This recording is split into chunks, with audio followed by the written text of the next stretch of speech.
Okay. All right. Okay. So our job is to forget that there's a recording device going on. I've forgotten This already. is already gone. But Yeah. still, I'll try and acknowledge that there's some other people there, maybe watching for a bit. There may be. So my name's Anthony Fidler. I'm reading a little bit, so forgive me. And I'm speaking with my friend Nick. I should say a little bit about him so you know who we are. So we've been friends since 2010, and Nick's got quite a background with. I think you were head of an addiction team at one stage. That's true. My memory. Yeah, that's right. Long time ago now.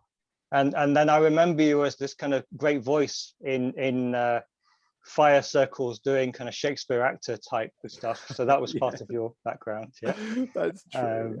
And somehow you seem to be supplying the world with vegetables and keeping them alive. So there's also a vegetable aspect. There is a vegetable grower in me. Yeah, and then you've got all these stories about coaching business people and CEOs and stuff. And so that's this part of your life. Mm-hmm. And then I've known you as a person working on yourself, doing loads of things. And there seems to be somehow suddenly you seem to know about psychedelics and and all that kind of stuff as well. Do, quite a lot, yeah. And appear to be possibly advising psychiatrists and people. So there's all sorts of surprising things there. All right, and then for me,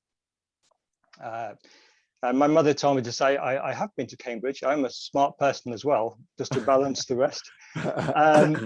So I've had a kind of a personal journey, I guess, which I did a little bit of work early on with computer programming things, and then my life switched to dealing with anxiety and depression and burnout, and then that switched to non-ordinary states, and I was briefly a psychiatric patient, and then I took it back because it didn't work for me. So there's been quite a journey of personal stuff, and then that's turned into 25 kind of years of dealing with that in the East with meditation and Tai Chi and lots and lots of body work, Japanese horror training. So Nick's kind of got glimpses of these things over the time. So there's like these two journeys of one bit which was a bit tricky, another bit trying to deal with it, and most of the time trying to create a gentle life with lots of space to work this through. So the pair of us often have these great conversation journeys, and a comment that comes up often is that we wish we'd recorded them because it's quite a meeting. Yeah.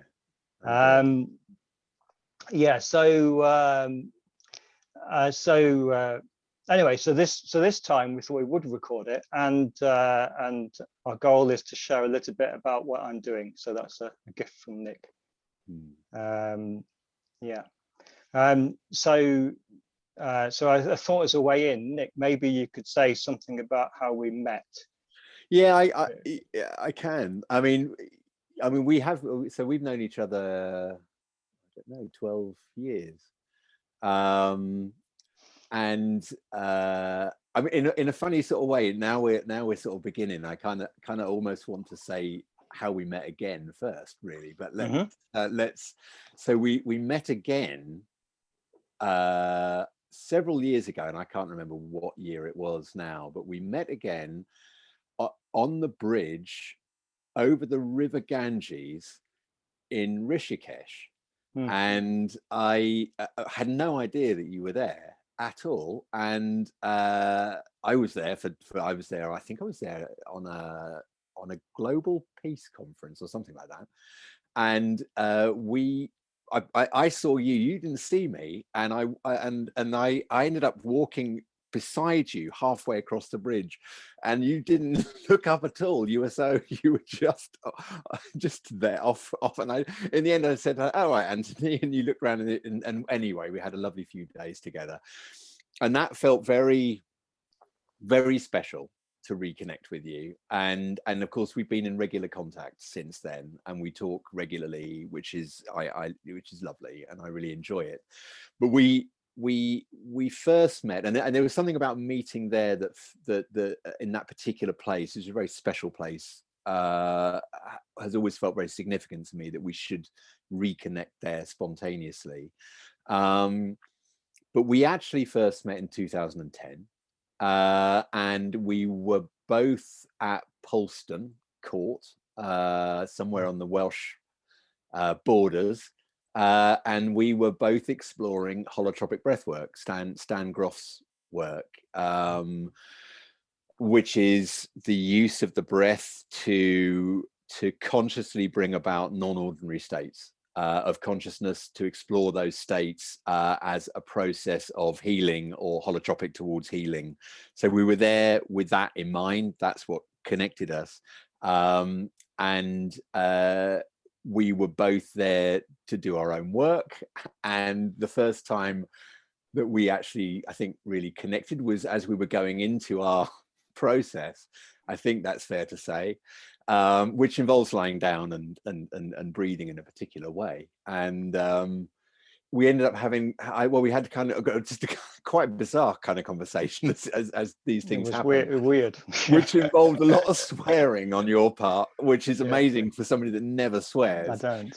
No, and it was quite memorable. Yeah. And then of course after that we just entered into a process, and anyone that's worked with processes like holotropic breathwork knows that, you know, anyone that does that work, it forms quite a strong container, and you know, for some of us that container continues out from that time into the world, and we were in touch actually on and off for time after that. I got a feeling we then did the breath work, I think the same week again, I think the next year. And then then you were away in Asia a lot, and I think also maybe in Luxembourg a bit, in Europe a bit, and I was traveling a lot. You mentioned me working with, you know, senior executives, consultants. I was traveling a lot, and we didn't see each other for a few years until we ended up on the bridge in Rishikesh. And then that's brought about sort of several years now of conversations around the shared concerns we have around mental health and healing and health and well-being. I mean, you know, it's probably worth me saying that my background, you mentioned it, was in addictions therapies. I spent 7 years working in prisons in England, again with people who are going through particular processes, and then we had I'm just trying to think. We did that. Then I was working with people, CEOs, and different people around the world. And what was really interesting about that was the theme of addiction carrying on through that. Okay, so I spent years working with what you might call the most disadvantaged people, and then I spent 10 years working with what people would consider the most advantaged people in the world. But that theme of addiction and the questions and concerns around mental health were always present. And that's I think that's where we've met, really deeply met. And as a you know, something I would add in is that I grew up with a mum who struggled a lot with her mental health, suffered from severe depression. My sister was bipolar and ended up committing suicide. Oh, I remember. So that. we've had a lot in common. And of course, you know, I watched her through my teenage years receiving treatments that in the end I with the best will in the world, I know contributed to what happened to her in the end, without doubt. And that's something that we've touched on a lot. And I think what interests me, well, there's many things about you that interest me, but what I think is striking is the pathway that you are actively taking, that is the evidence of the value of the pathway is you, which is that you are one of the healthiest people I know, one of the clearest people I know, and you have an extraordinary gift as a teacher, I think, but also as a practitioner. But that all of that comes out of experiences in your own life that I think you're very good at articulating, but for a lot of people are very hard to articulate. And it's given you a particular degree of courage, in my judgment, about how you stand at the threshold of severe non-ordinary states that frighten a lot of people off, including the mainstream services. And so, you know, I know I'm diving in deep straight away, but I think it's important to say that one of the reasons I want to support you is because I think that the work you're doing is groundbreaking, and there are a lot of other people around who ask you to speak, who did it, that know that that's true. It's quite unique, and beautiful, because it didn't come from books. And you are bright and you can read as many books as you like, but everything you've got is from your own experience. And you know, so that's a whole heap of praise. But you know, that's why we stay in touch, and why I find our conversations so rich, really. But actually, it's not. I want you to talk because I think it's important for you to talk a little bit about. I would like to hear you say a bit more about the formative experiences you had, you know, and you know, we talked about the events around 2004, 2006, all the way out to 2010, just before we met. And then again, you know, maybe we can speak a little bit on this conversation around some of the work you're beginning to do, you know, and we can pick up it again in other conversations, I hope so. Anyway, that's put you on the spot. It has. Yeah.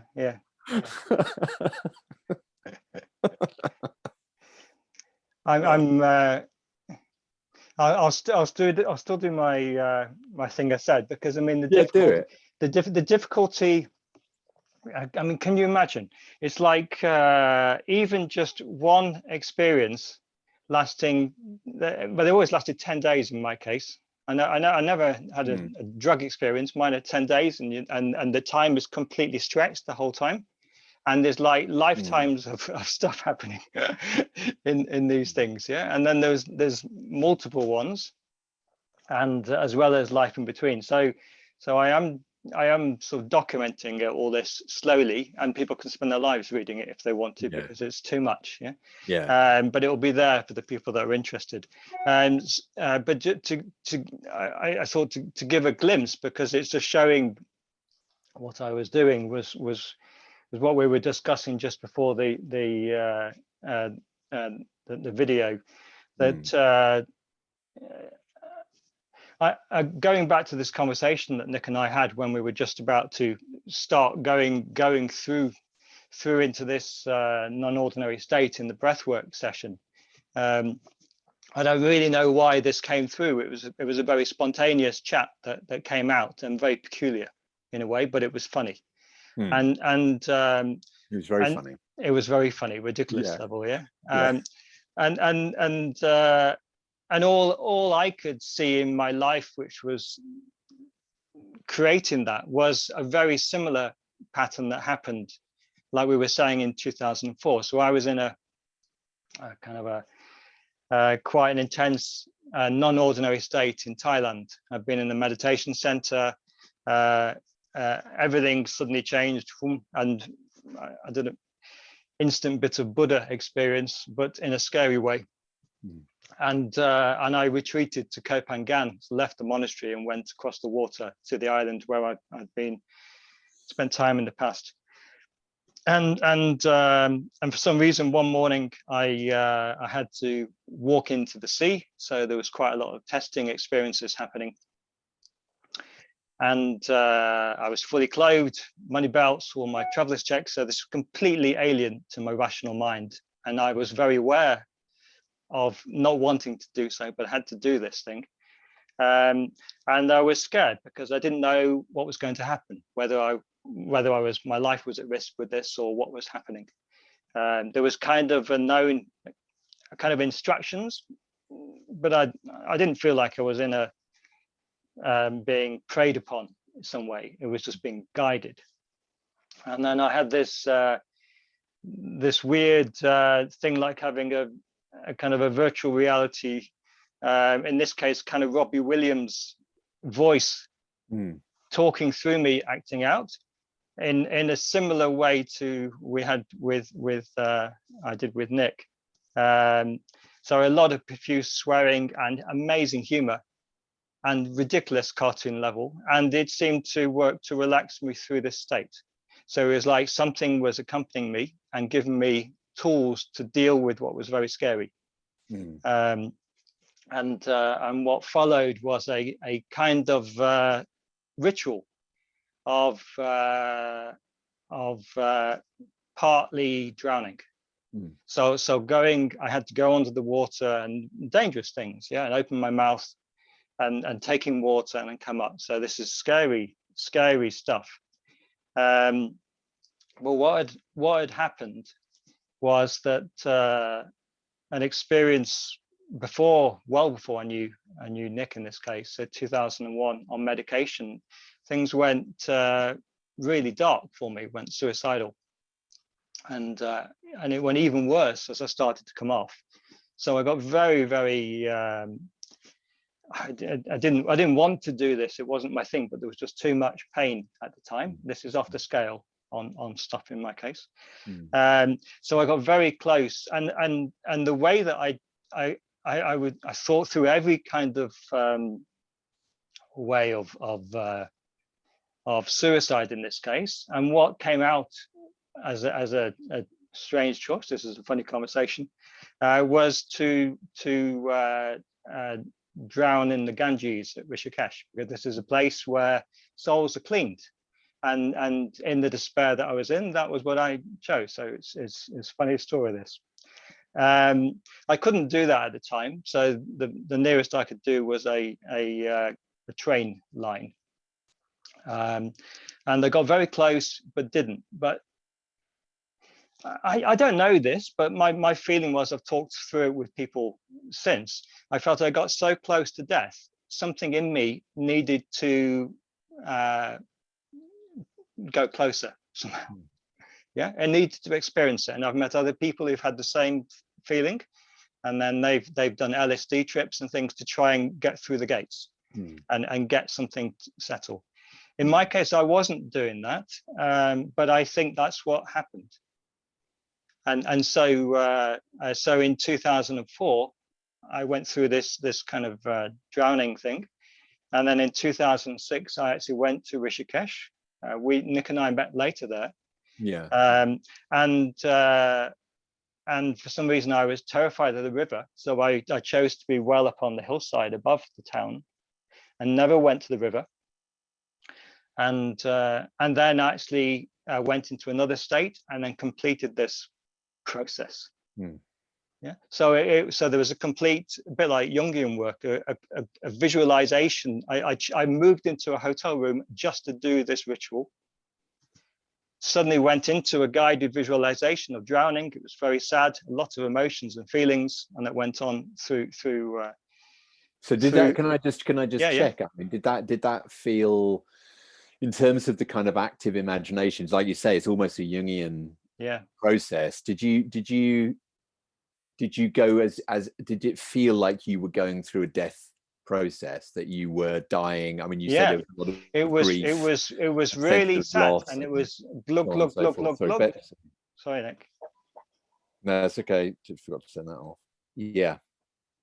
Yeah. Yes, Carry it on. felt like I was going through a death process, Nick. And it was a really sad, quiet experience that was there. But it wasn't, it didn't feel like my mind was visualizing and creating. It felt like it was like a projector stream that was happening for me. So I didn't feel active in it. And there was a whole, it could be like a stage act or some kind of thing that's being acted out for people to watch, and some without props particularly. And there's this whole feeling of this space. You were an active part. You were an active part in the process. Yeah, I yeah. mean, My body was moving. It was there, descending, feeling at different heights. There was a sense of this whole thing. Yeah. And that was there. And then I left the room and moved to another room. So this hotel owner was very patient with me. I kept moving rooms, but these spaces became, so I took it for one night. Yeah. And then these spaces became numinous spaces. So then I moved to back to my other room. I said, no, I made a mistake. I don't need that one now. And then in my original room, I then did a birthing process. So I had a whole morning. Everything was laid out in this ritualistic, this birthing thing to perfection, and I've got all of the I photographed it as well. So somewhere in my data history, I've got all the pile of stuff of every detail of this thing that I was recording and experiencing of redoing my birth as it might have nicely been, as opposed to the traumatic version. I mean, I think what is important to point out, that, you know, when I'm listening to you now, is what I think is again is rather striking, is that that there's nothing premeditated in this, right? So what is happening is spontaneous experience that is, as I'm understanding it, at least, it's not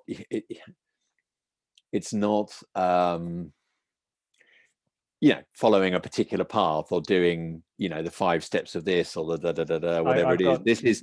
This is all emerging in the moment, and then you're responding to it, consciously responding to it, but also without any guarantees of having a safety net underneath you. You don't know. No, we don't know where it's going. Don't know where it's going, but at the same time, you're quite compelled to do it. Even though, I mean, when we think about the near drowning episode, even though there is genuine risk involved in it. Well, I didn't know. And there was a lady, the hotel resort owner was watching. She saw me doing it. It was early morning, so there was no guests around. But yeah, so after that, I came back onto shore. And then reassured her. So I had to, yes, she was worried. Yeah. And I didn't know, but at the same time, there was a need. It didn't feel, nothing felt, it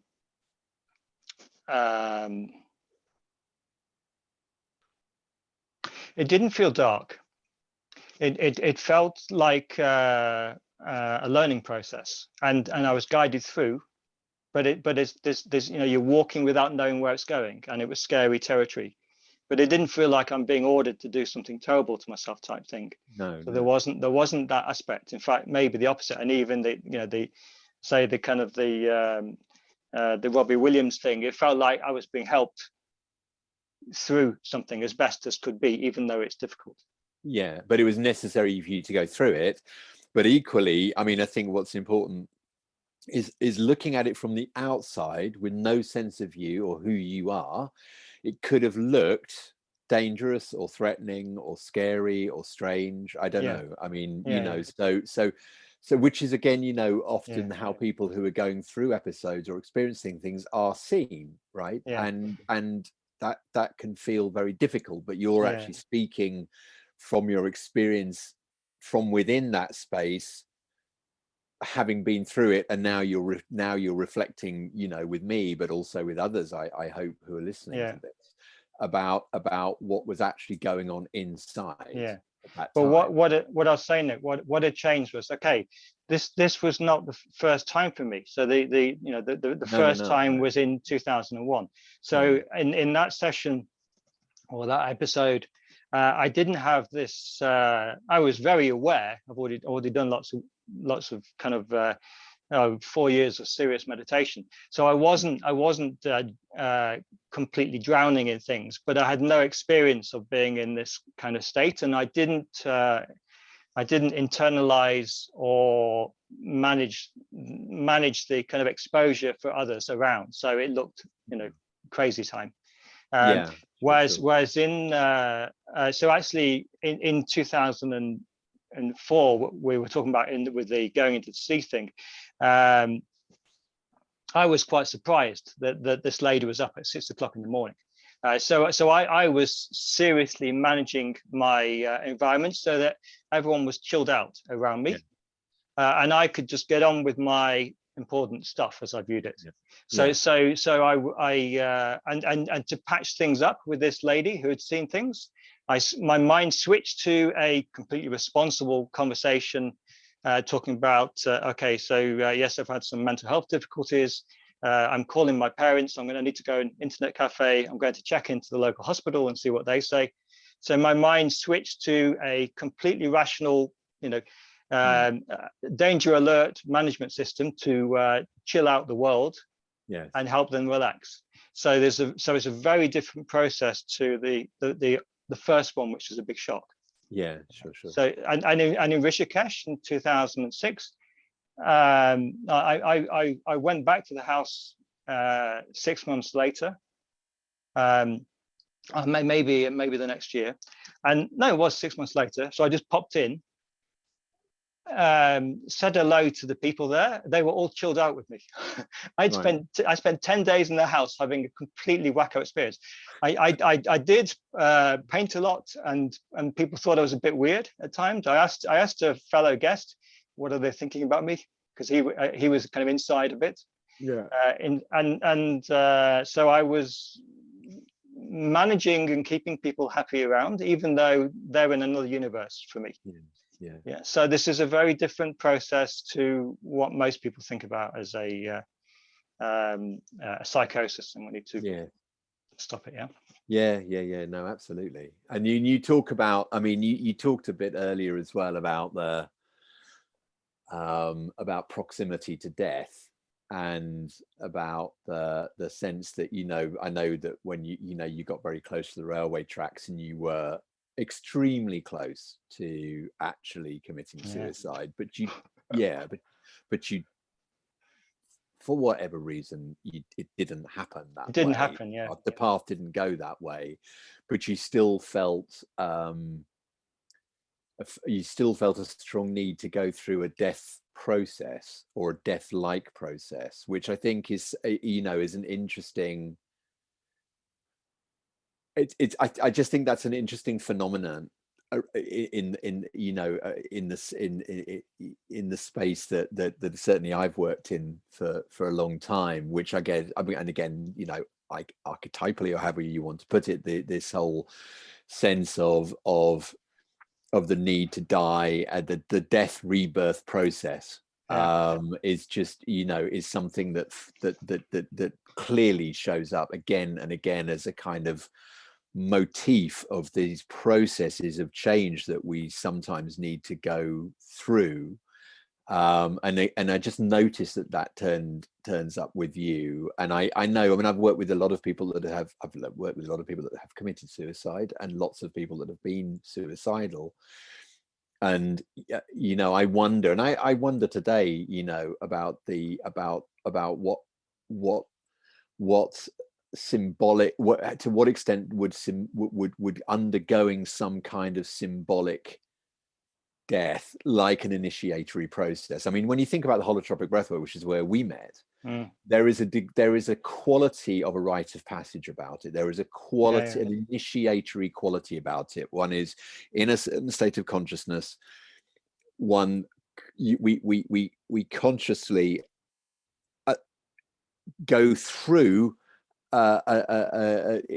you could say, into the collective unconscious, whatever languages you want to use, but the state of consciousness changes, and things get quite archetypal, sometimes quite wild, quite strange. And the sense of coming back into the world, which is supported, of course, in breathwork with music, it follows that pattern in some regards. And I think there's something for me there about that. When you describe that kind of going into the water, the whole process in Rishikesh, of that almost initiatory rite of passage kind of process, that you instinctively, I wouldn't, you just went through it. So you just went through it. And I think, you know, and I know, which is what I always find with you, is like, I feel so reluctant to put labels on anything because it's so spontaneous, and yet it's led you to a kind of very holistic understanding of these things. You know, I could borrow Stan Groff's notions of spiritual emergence and all those kinds of things, and I think there's a lot we could say about spiritual emergence that I think would you know might make some sense and resonate, you know, with you. But I think one of the things that I notice as you're talking is how, you know, the journey you're on, you have responded to it as it has shifted and changed almost in front of you. It's not like you followed a particular path or a particular teacher or a particular guru, or yes, you do. It's nothing like that. I mean, you've had some great teachers in terms of your practices. You have been committed to profound meditation processes and Tai Chi for well over 20 years, right? And you know, I mean, it's like it's your work, it's your dharma, it's what you do. But it's a spontaneous unfolding. I think that's what makes it very interesting, that you are then able to articulate or talk about. So no, I mean, I just kind of wanted to flag that up, and I wonder what you think about that death rebirth thing, or whether that does that make any sense to you in terms of your experience? Does that mean anything? Yeah. Before that, I just say there's always more. So this whole thing in India, especially, was mega ridiculously I use synchronicity, but gone mad. Yeah. So I did go and meet a Kali Durga priestess in Kalimpong intentionally, and she sent me to the Bodhi tree in Bodh, and then I met a guy, and he kind of gave me seemed to be my helper, who was a clinical psychologist working with psychiatry, but we were sitting next to the tree together. And he did then introduce me and said, "Do you want to go meet the Karmapa?" So he took me straight to the Karmapa, and I met him in 2 minutes later. Yeah, and then I left Bodh and got on the train, and I was on my way across India to Rishikesh, and then I met the same guy on the train again, completely at random. And we've been on the carriage together for about 4 hours without knowing what either ends. And then I joined him, and he took me to meet all of the high Tibetan lamas, because he was in the scene. So I sat with him, and we met all of the kind of Dalai Lama friend group, and went visiting on all these people. And then I went to Rishikesh and had this experience. Yeah. So we're saying that I'm not surprised you had that experience. So they were like, "Oh yes, it's just a random experience that's just happening spontaneously." Maybe not. Maybe not. Maybe not at all. Maybe not at all, Nick. No. It's not happening at all random. I'm just a guy with strings pulling. And when we met the head of the Sakya Trenzin's son, I had a private interview with Sakya Trenzin's son, and he was talking the whole time with my friend. Yeah, it was an interesting conversation about motorbikes and passion for travel and things. And I could see the whole time his body language and something was aimed at me. And he didn't speak to me once. I just sat there as a kind of a sort of a guest. Receptacle. Yeah. so I have no idea. Well, it's no surprise what happened in Rishikesh at all then. So no, I don't think so.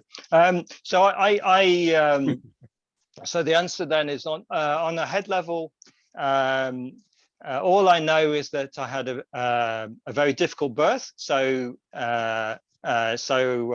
we didn't seem to do that very well, and so there's a lot of pain and mess with birth. There's no one present. I think it would classify as a trauma. So I went into a heart palpitation. My mother was passed out.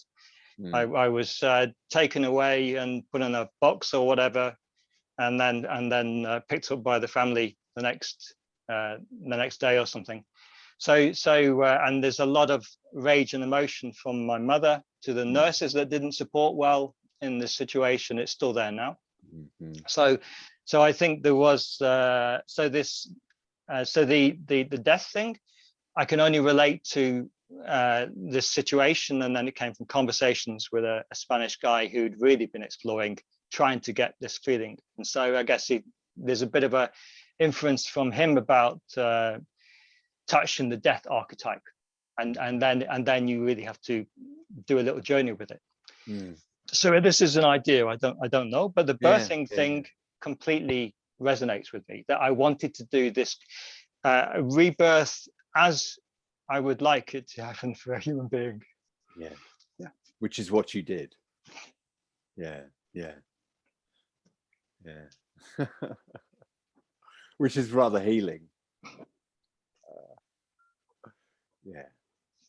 No, it's hugely healing. And it's touched you as well, which is beautiful to see. So no, it's not a non-feeling story, cold kind of thing, yeah? No, I know. Yeah, to stop. Anyway, so I said this because when we were talking about how can we present my work or my life together, the obvious thing was jumping out at me from this meeting, because it was very linked. So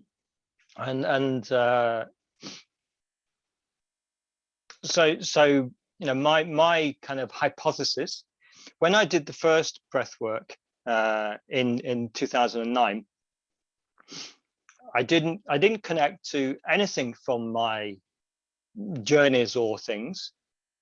No, I did. I didn't connect to anything that felt kind of personal from the episode or the journey of things. What I linked to was very specific, which was an evening in the hospital in China.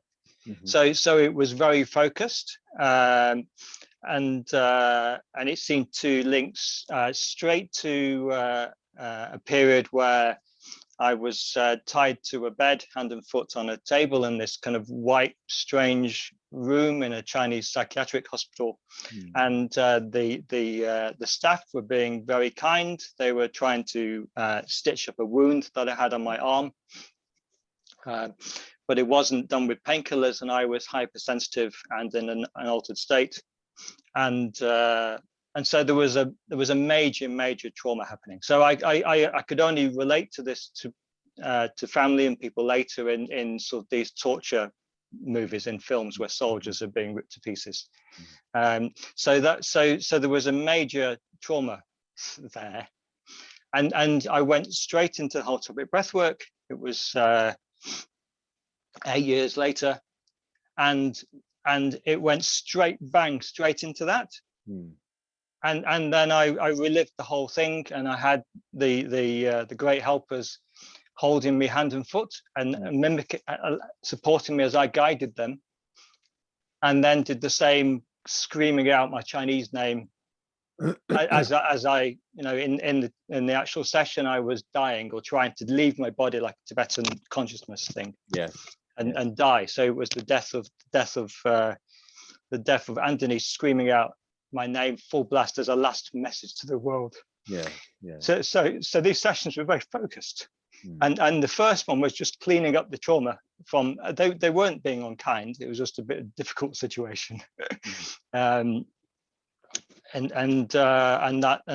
that was very focused. This second one that we did, I felt it then started to tune into my story, I guess. Yeah. And so that's all I can. I don't really know. I don't remember specifics of things now, but it seemed to be linking into this death-birth process and tidying up. And what we were saying earlier is that in this time before we met, 2001, met a psychiatrist and had medication time, and it was a mess. Which medications were you on? Do you remember? I mean, it was well, what was the main one? We were talking. Risperidone. Were you on Risperidone? Yeah, I was talking about it with Mum and Dad just a few days ago, because I mean they were in this. They went to China. Yeah, of course. Yeah, and they were in the hospital with me. And we don't know what they gave me in the first few days. It was really heavy stuff, and we had a lot of attention. So they must have thought I was some kind of celebrity, because the telephone was ringing in the hospital all day long, and it was like we had the consul, British consul, and all sorts of people coming in and helping. So it was amazing. Yeah. So they negotiated with the psychiatrist, and then we got the medication reduced. So whatever it was on at the beginning, I don't know. But then they put me on Risperidone in China. So because I was apparently it wouldn't have happened here, so they were ahead of their time there. And then there was also Chinese herbal medicine for a short time in China. But when I came back to England, part of the deal with the psychiatrist was I stopped that, so I never really completed that part, which is a shame. But it's worth just sticking for future reference, sticking a little note in that, because I think that's one I'd want to come back to with you, because of all the years since then where you've worked with herbal remedies, and you've worked out in Asia a lot with remedies that I know you have a lot of faith in, and it's just interesting that in that early phase that the clash of the if you like the dominant Western view meeting that the traditional Chinese view was a one-way contest really at that point, but the path that I think that you're. Yeah, but in China, he was a nice guy. In China it's all fine. This Dr. Lee in China was a really nice guy. He was in overtime. Overtime translating in English, and I thought he was Chairman Mao at the beginning, so it's not a very nice meeting. But within a few days we had a very nice relationship with the people. They were real respectful. It was very nice. But when you came back to the West, then that's what I'm saying. Then they said, no, don't take that. Do this. I mean, it goes on to a whole story. But I thought I was sort of getting into a therapy process. So I had to play with them a bit and say, okay, I understand you don't understand this stuff. So okay, I'll let go of that and I'll go with you, and then you'll start your therapy program. That didn't happen.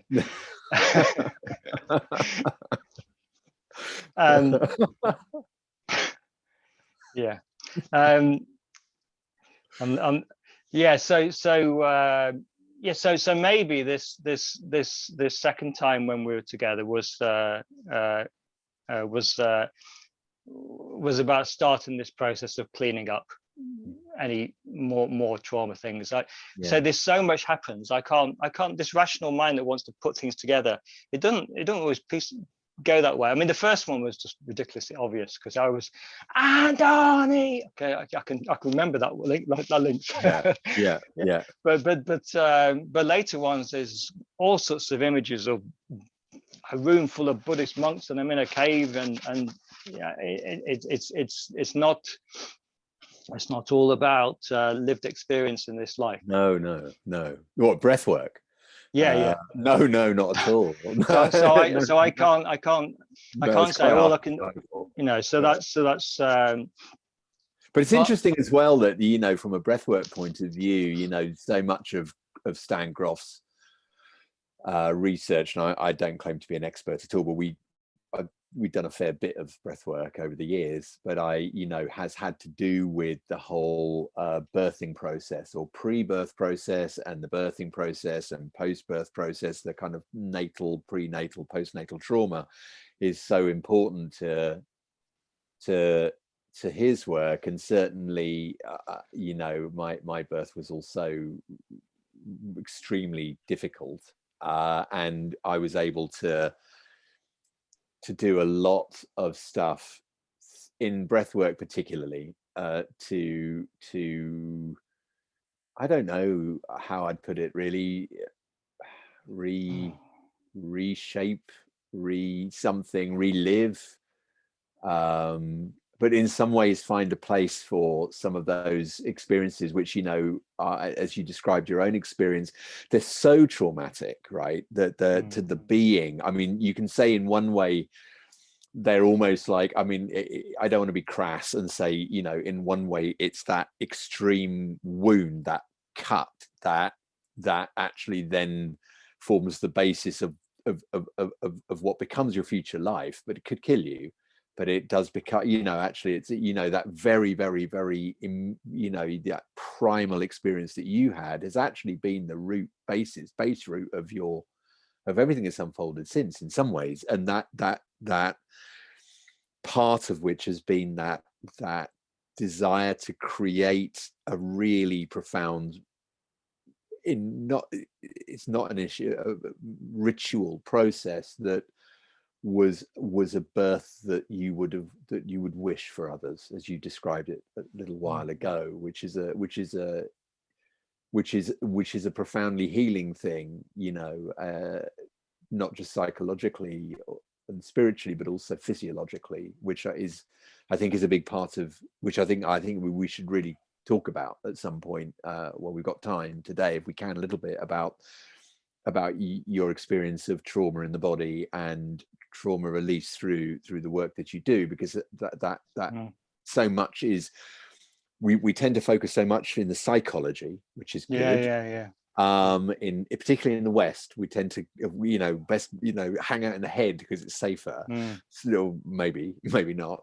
But so much of when we talk a lot about your work and the people you work with, so much of it actually is to do with the stuff that is locked into the physiology, really. So I was going as well. So there's just one thing to say with this, then, that I'd done my stint with psychiatry. Okay, I tried Dr. Land, and I'd done quite a journey on my own, and it just happened naturally, and it didn't seem to be mindless. It seemed like there was something that's taking care of me, and it was guiding me on a path. But still, especially in the later one, the next one that came in 2008. So there was 4 big ones of these things, a lot of little ones, but 4 big ones. The fourth one was really, really dark. It was, I called it the dark side of God, an experience, or doing my job. If you look in the book of Job, I traveled all the way back from Thailand in a non-ordinary state. You know, Heathrow was wacko. Security. Everything was linked to my mind. So this was all, I'm responding. So I made all the way journey back, got into my if I even took time, I had to go to my brother's first because my parents were away, and then had to go up to the Lake District, have a holiday, and then got back into the house, went straight upstairs, straight to my bookshelf, and got Koyung's book, and was opening the book of Job. So this is quite strong focus. Okay, I've just done Job, and it's being the dark side of God. So this was so strong an experience, and I can completely relate to him. God is judging it himself, and you are being the devil for God to relate to in this duality thing. I felt this was a bit rough to do on my own, and I needed some help, which is why I started going into induced altered state work to have support around while I was doing that. So that's one thing. And then what we're saying, I think I had it by instinct. I needed to do masses and masses of body stuff. So I'm doing all the Tai Chi for forever. and then found Kishi, this guy that we've talked about. So Kishi was he's unfortunately passed away now, but he was a Japanese bodywork master, so first shiatsu, and then he moved on to his own more pure forms in some way with things. So formless work, so just feeling. He moved away from form and pattern. He was already a master at that. But what he offered was a space, a non-judgmental space, doing practices to go into the hara and let whatever wants to come out, completely spontaneous. So it was like a precursor to holotropic breathwork for me. Yeah. But in a way, possibly different, because the breath work still went a little bit like LSD in the mind and journeys, a little bit, and a lot of stimulus, whereas Kishi's work was just very zen. If all you want to do is yawn, that's it, you're finished now. And if you want to do raging demons or cry, tears or shaking or trauma release, we now know it as. So I kind of went through a trauma release process with him, from a Japanese hara tradition culture, and this had a big effect on me. And then also he also taught this way of connecting, touching people. And I always felt like an idiot at this. I felt like I couldn't feel enough, but slowly over time it started to come, this ability to the touching is almost separate. It's to meet people, to resonate with people. And then the touching comes with that. You then feel the same things, and okay, we want to be here or here. And again, there's no head, so I don't know why. But something starts to the body wisdom is guiding, and something starts to unlock. And this I mean, we talked about this a lot, but I mean this sense of this notion of the resonance between people, the resonance that in a process, or if you're working with somebody, that there is that initial creation of a connection, of a resonance with a field to field almost, which then gives you access through various ways of knowing, including physical touch, but it's an intuitive process, really, I think. Intuitive or instinct. Even more. It's more than that. It's the embodied instinct. I want food now. We want this. We want touch here. The body that you're touching, it recognizes that it's being recognized. So this meeting, and so it starts to call, and you want the same thing, because the bodies don't feel separate in this way, and so it's not even intuitive comes when you're using little bits to help, but really it's just in the hands or the visceral feeling. So this is in our biology, really. I think we can easily talk about this in science things. It's coming. Yes.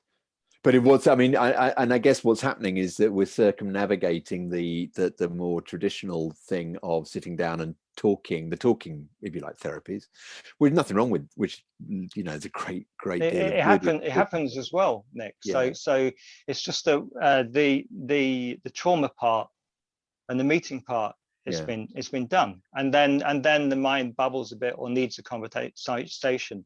Right. So that's the same as Polston, because we do all our stuff and then we'd have a circle and talk about it. And there's a need that, you know, Kishi would say, just have a dance, which, you know, Marianne, the leader, said that would be nice as well, actually.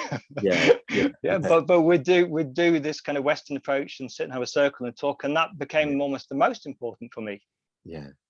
I'd have a panic attack about it in the first year, but I got used to having all these people, and then I start.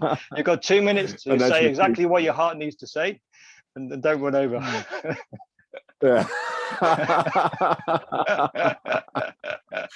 So it's more holistic. It's that's right. And it's funny, actually, you reminded me when you said that. I forgot about, you remember the last evening we would just dance, right? I mean, yeah, you know, yeah. just Yeah, crazy. so To keep the sometimes it's music up nice to is just do the whole process and then incredible. just dance. And so this, in a way, I've forgotten about that. is I think it's a big part of it. You do all this stuff, and then you enjoy and go back to this. And so this was this kind of in a way is part of the integration process, was having a nice time. And the touch work, when we do that, we'll do CAT scan, as I call it, spontaneous stuff that's there, and then do touch and connection and beautiful feeling. And so this is flooding oxytocin, I guess, but there's also maybe more happening. Yes. Yeah. And so you've got integration as the bodies just melt. Yeah. And we're using this relationship to help us. You can do it on your own, but it's a lot nicer with other people. Yeah. Yeah. So these all of these things, and my Zen got stronger with my community. So I was able to go in, which was my instinct. That every time I went in for years, I'd go out in the meditation center. It was triggering stuff, and then I managed to, you know, I told the Zen master, can I come here, please? Every time I've gone somewhere before, I've gone. I said, I need to talk, and he said, very good, very good. When you're ready, just come and sit. I was very impressed with that.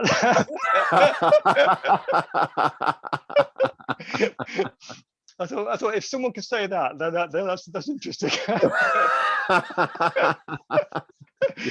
So I joined them a week later, and did the first weekend sitting, and held it. Yeah, but I think it was because I'd met all the people, and I'd settled into the place. I wasn't in a weird place. I was in a home, and there was lots of friends around. I did not close my eyes or ignore people or things.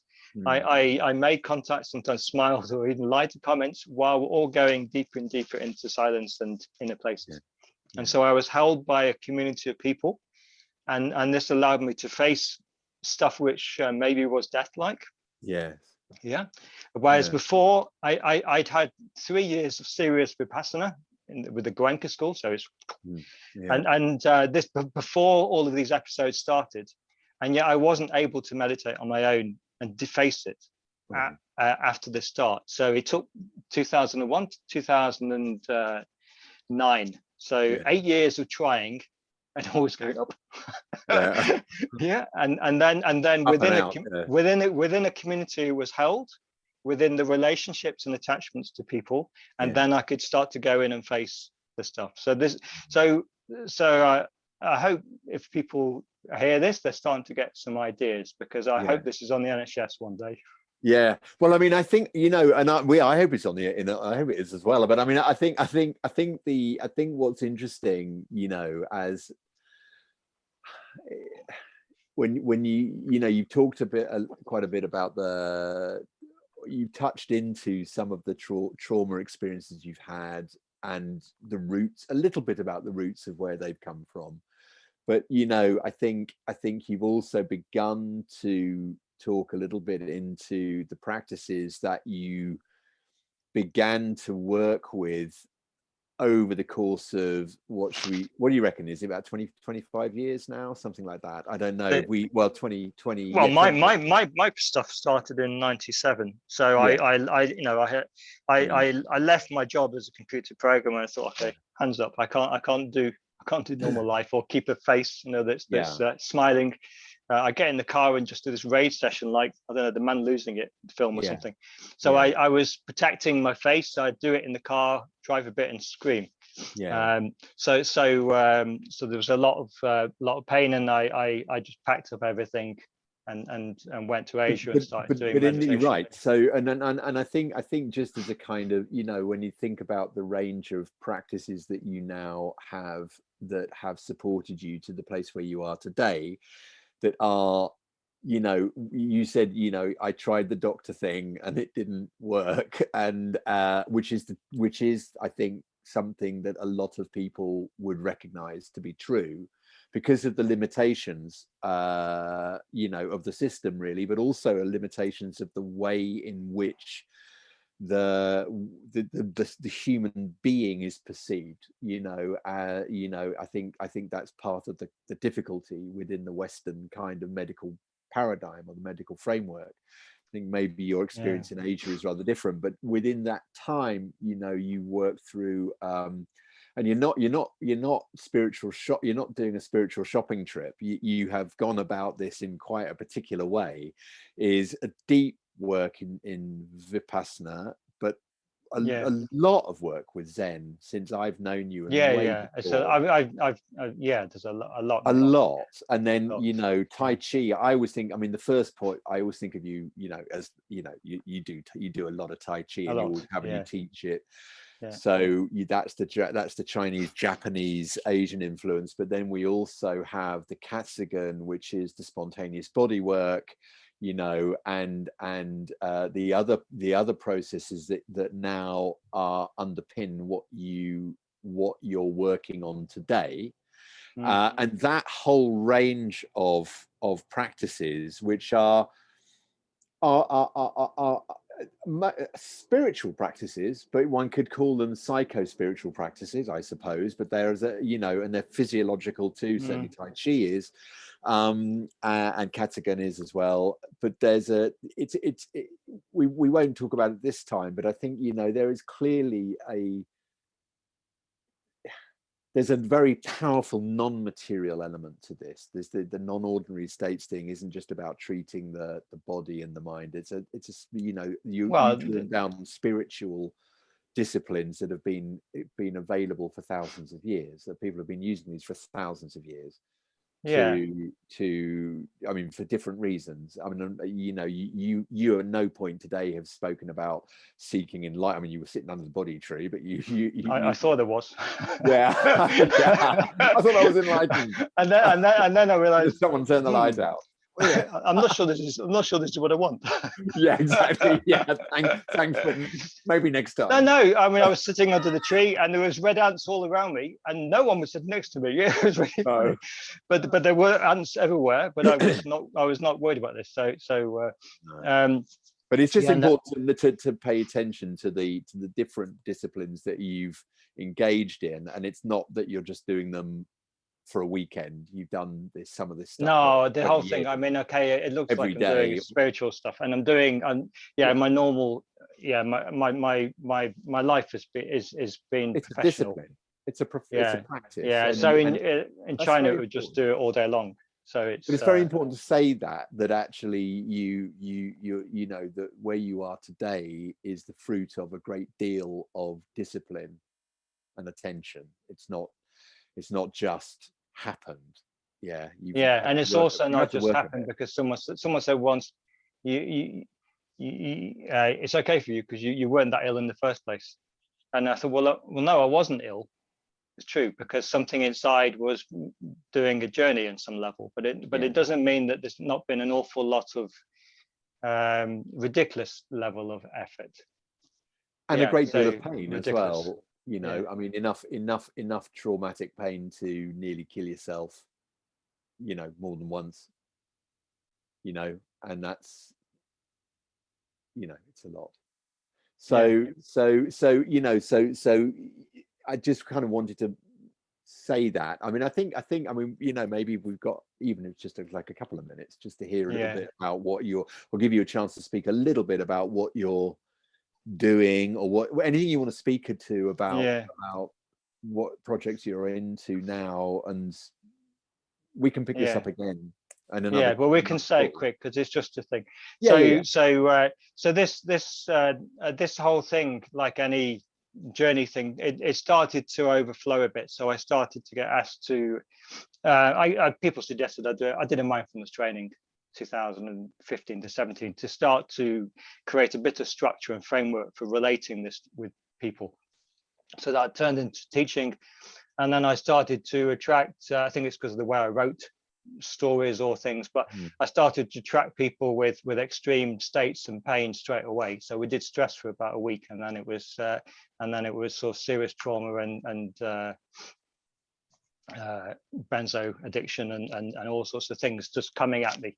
So I attracted that like flies, and like I said before, there was a lot of trauma and abuse, sexual abuse. I don't know, I seem to cope with it, so it's been part of my story. So a lot of that came around as well, and so some things started to change from being focused on myself to focusing more on other people at the same time. So I'm still doing myself. Yeah, of course. And then that switched to I in these different journeys, I met different psychiatrists and head psychotherapy people or whatever, and so I met them through friendships, not through front doors where you were invited to speak at so and so. I don't get that so far anyway. So it's sort of back doors with we're doing a retreat together, and this person happens to run a psychiatric hospital. And and then I get invited to teach all their students and whatever. So things happened in their own magic ways in Brazil and Switzerland and places. So I got to presenting a bit like this to lots of clinicians, and then that switched to me trying it out more in little workshops in London. So then we've got a room full of people with they've got all their diagnosis stuff of bipolar and paranoid schizophrenia, but no one was paranoid and schizophrenic with me. We had a really nice time. And I didn't. I mean, I did body work with this particular lady I'm thinking about, and she's got every sexual whatever trauma, but we didn't have any problem with this. This was nice. So and the groups were really cozy. So we had a nice feeling together. The worst time was when we had clinicians mixed in. So this made a bit more stress. Right. But can you say, do you have any idea why that was? Do you have any feeling about that, or? Well, because there was more stress with clinicians present. Because the event wasn't what I planned. I wanted to have a day for people who were being therapists first to introduce and get settled, and a day for people who've got their own experience, and then put them together and have it as another journey with that, and have time to explore. And as it wasn't like that. We were all with money shortage. We had one day and it was pushed together, and then I was a bit pulled apart trying to do head stuff and body stuff and creating a safe space. And so it was still a nice day. I think people say it was a good day, but for me it was very hard work. And it wasn't safe enough. I did pretty well, but it wasn't safe enough to go deep enough to get into real deep resonance and then go into the touch. And so they didn't experience what we happened to get, a little bit later in private. That helps. So I found it much more difficult with the clinicians than with the people supposedly with the difficulty. Right.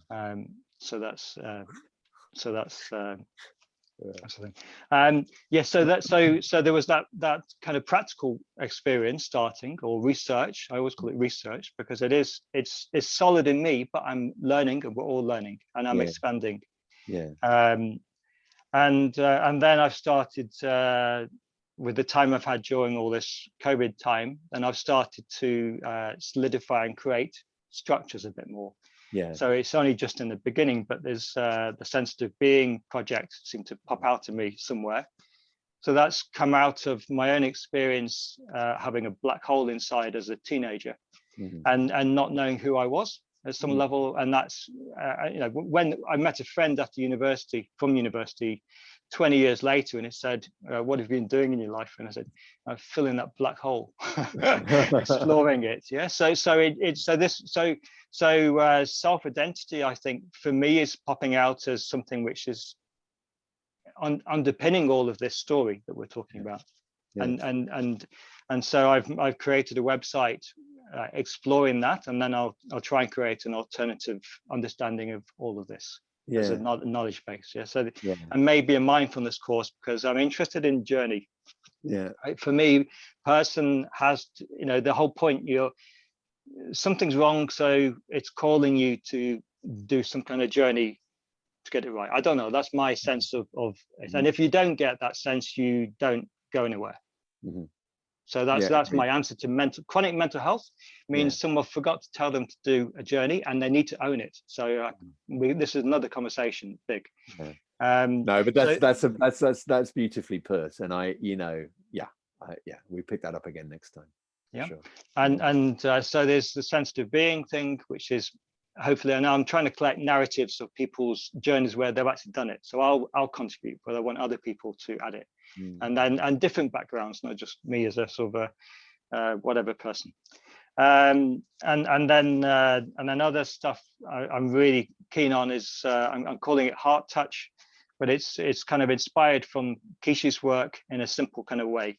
To create what we're saying about community-based spaces where people can feel safe. They do some process to clear emotion, and then go into touch work and connection, have a cup of tea, and have a safe space where you can be human. And because I used to go running in the countryside and counting in German just to release a bit of emotion. Right. Because I felt so inhibited about, I might get locked up if I expressed some kind of emotion or rage. So I'll hopefully create something like this. It's based on things friends have offered, but it'd be nice if it's in every town, because we might have less suicides and less psychiatric expenses. Of course, a place to be human. A place to be human, and then from having had contact with clinical psychologists and listening to them a bit, then I see a version of that. I called it weathering storms, where we do that with a bit more responsibility, because otherwise. So if people have more need, or they're in an acute state, then we need a bit more safe holding. Right. And so a stronger framework to do the same kind of thing. In a way, we did it in London. But having different people to hold the space as well. And then I'm able to share, or people can share, these frameworks that I created for navigating non-audio experience and things.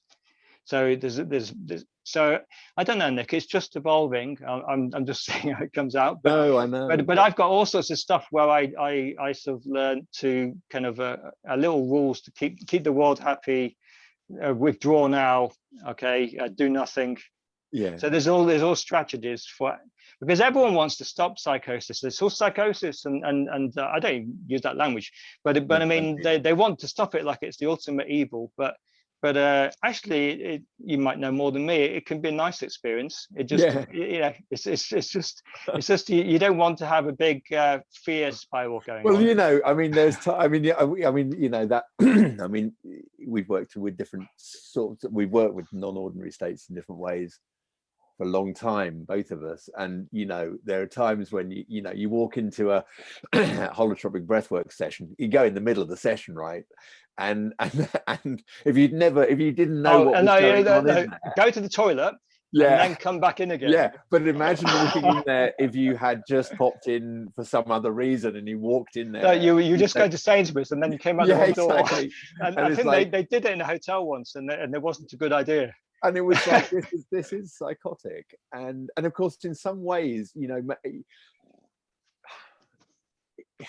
again, the language is such a problem, because you talked earlier about creating spaces for people to be fully human, and fully human is a very broad range of expressions, which when they are, was it somebody once said, violence is what happens when we don't know what else to do with our suffering. I think that was like Parker Palmer, and I think there's so much truth in that. And we carry so much in our bodies, and actually most of us are quite quirky, and our bodies do want to do crazy stuff, and we carry all sorts of bits and bobs around with us, and which don't get expressed and do get locked in, and that does create problems. And so one of the things we look at just at the whole breathwork process is that it allows us to to just go where you need to go, but you're supported, you're witnessed, you have a space to talk about it. But you know, for the time, I mean, you know, there's times, you know, I've been in those processes and I have no idea what's going on. You know, I am gone, you know, and quite intentionally so, but it's such a good thing to do. So, you know, and of course it is healing, and you can say, well, so explain to me why it's healing. So the rational brain wants to grab hold of that and then pin it down. And of course, everything we've talked about today is right on the edge of what you can talk about at all. We're doing quite well to find language for a lot of the things are right on the edge of the space where actually so much of it is beyond language. And actually, when you think about the years you spent in Zen, I've been practicing meditation for 30 something years as well. In that silence, in that stillness, there's an awful lot of process that takes place. It's completely beyond words. There are no words for it, but it is profoundly healing. So yeah, we've chatted. Maybe we should. I think we should stop now. Yeah. Yeah. But it's been great. You know, I've really enjoyed it. I always do. You know, but. We should do it again sometime. Yeah, we should. Probably will. We might well do. And I think if we do, you know, we should, you know, well, I mean, I think have a think about what would be good to talk about. But I think there's a lot to be said for talking about your current programs and the practices that make those programs. I think is really interesting, and why they're different to the mainstream. I'm still working it out, Nick. I mean, I've been in a state. I've been in a state a few days ago, and I'm now interested in stomach, abdominal massage, and that sorted out things. So you know, they're not even difficult things, but I noticed that seemed to have helped me out of the state where my mind's got locked on something because I was really frustrated with something. Yeah. It's. I mean, this was the same with Kishi. It's continuously evolving and finding, discovering. We're learning about being human and how humans come back into balance. Yeah. And a lot of stuff is coming through body, which doesn't seem to be, and touch, which doesn't seem to be valued enough in our society. Well, it isn't valued enough in our society. It's far from valued enough. And don't touch me. All right. Yeah. I must run. Yeah, you go, Nick. Yes. What did I say? I said 15:15. Look at that. I mean, we've been chatting away. Let us catch up again soon. Yeah. Ping me something over the next couple of days. Let me know how that sat for you. Yeah. I really enjoyed myself. I mean, you know, I don't know what we talked about, but it was good. I'll keep all this, you know. You think I'm going to cut it, but I'm not. No, that's all good. Right. All on. All right. Nick. All right. Bye-bye then. Lots of love. Yeah. Bye-bye. Okay. Bye-bye. Bye.